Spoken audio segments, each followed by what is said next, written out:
In today's video, I'm going to show you how to do some different textured stitches in crochet.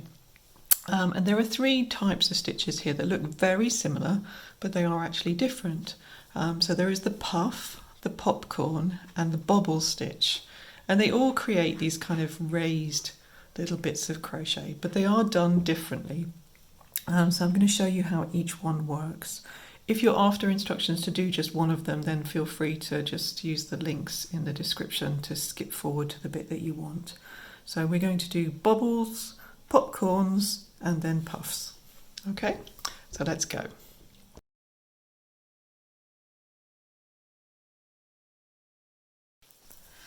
So this one here is the bobble stitch. And what you'll see with bobbles is that often in the pattern it will tell you to make a bobble and then make a single crochet or a slip stitch even in between the bobbles. And what you'll find is that if you don't do that, or if the pattern doesn't tell you to do that, then your bobbles will look much flatter. So technically that stitch in the middle is not part of the bobble. But yeah, it's normally what happens in patterns that use bobbles to make your bobbles actually pop out. So how does a bobble work? So I've made 2 rows of double crochet here. My stitches are actually a bit loose, so obviously I've been not pulling my stitches very tight, so that's actually my next stitch, even though it looks very loose. Okay, let's see how this works. So basically what we're going to do a number of double crochets into this stitch, but we're not going to completely finish them. So we're going to stop with our double crochets one bit before the end. So I'm going to yarn over and put my hook into the stitch, yarn over and bring it through, then yarn over and bring through 2, and I'm going to stop there with my first double crochet. And then I'm going to make a number more. So how many you do depends on your pattern. So it should tell you how many bobbles, how many stitches to do in your bobble. So I've got 5 here.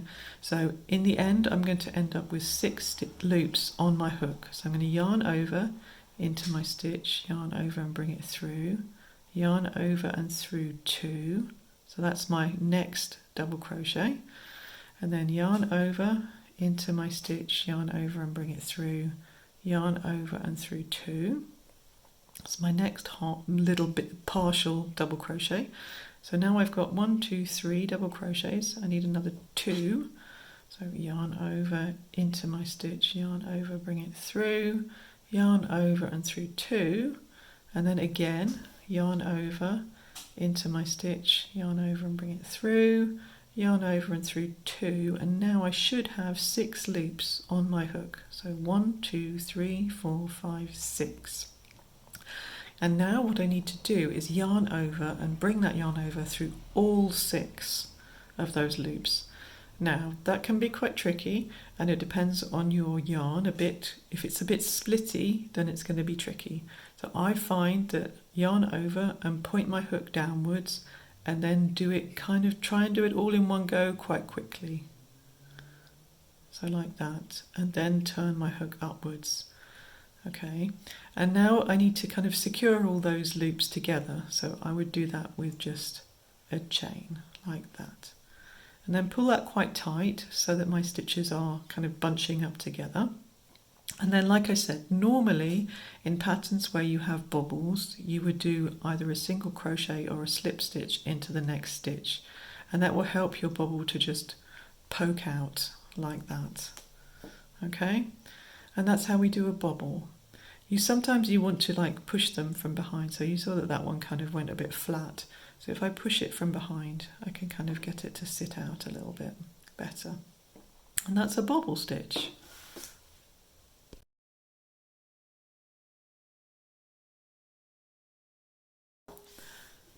So this one here is the popcorn stitch, which is a little bit different than bobbles. What you're going to see here is that you're basically going to make a cluster of double crochets into a stitch. And then you're going to join them together with a slip stitch or with a chain. And I'll show you how that works. So basically, let's just pop my loop back on my hook here. Okay, so I'm going to just leave a stitch there, so skip a stitch, and I'm going to work my popcorn, sorry, into that next stitch. That's just because my popcorns are quite fat, so I need to leave a little bit of a gap so you can see what I'm doing. Okay, so in this stitch here, I'm going to make 5 double crochets. So yarn over, put my hook into the stitch, yarn over and bring it through, yarn over through 2, yarn over through 2, and then just make 5 of those into the same stitch. So yarn over into there, yarn over, bring it through 2 and 2, just our regular double crochet. If you want some more detailed instructions on how to do a double crochet, then there's another video for that. So if you're not sure how to do a double crochet, then just flick over to that one. But basically it's yarn over into the stitch, yarn over through, yarn over 2 and then 2. So I'm going to do 5. How many have I got now? I've got 1, 2, 3, 4. One more. So now there's my 5th. And what I'm going to do now, I'm going to just pull my loop so that it's a bit longer, so that I don't lose it when I take my hook out. And the way that I remember the difference between popcorns and bobbles is if I'm doing popcorns, I have to pop out my hook. So I pop your hook out and pop your hook back into the next stitch. So what we need to do is put our hook in from front to back into this first double crochet. So in there, in the top of my first double crochet. And then all I'm going to do is grab this loop and bring it through that first stitch. So grab that loop, just snug it up a little bit, and then bring it through that loop there. And then just to hold my stitches together, I'm just going to chain 1. So then they're nice and secure, and that's my popcorn made. So normally after a popcorn you would have to chain to kind of get over to the next stitch, because like I said, your popcorns are probably quite fat. Depending on what your pattern says, you might be doing your popcorns from the front or from the back. So some people need to kind of pop them through if they're supposed to be on the other side. So you might need to like push them through if they're supposed to be on the other side. But that really depends on the pattern and how it's written. Sometimes popcorns are done from the back and then you have to push them through. Okay, so that's popcorns.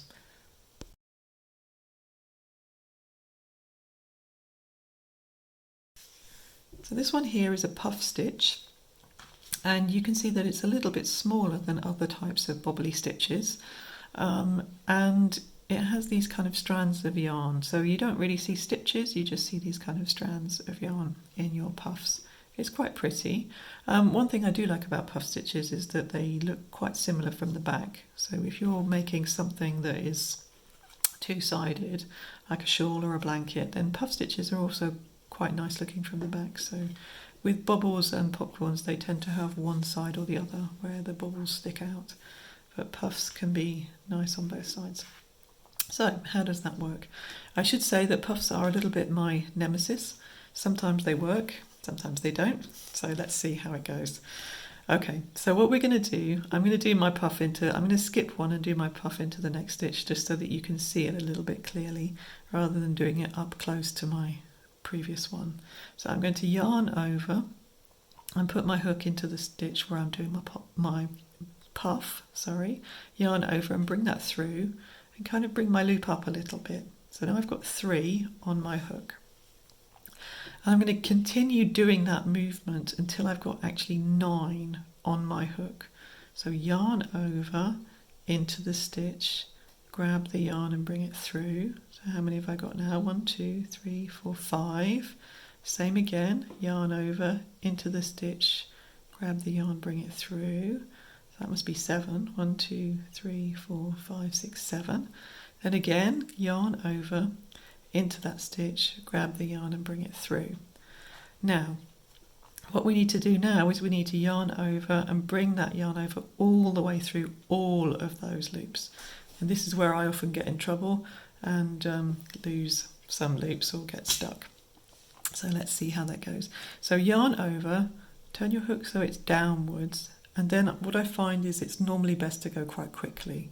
So I'm just going to pull it straight through. I'm going to have to wiggle because it didn't go through. And then all the way through that last loop. And I'm going to turn my hook upwards so that everything doesn't fall off.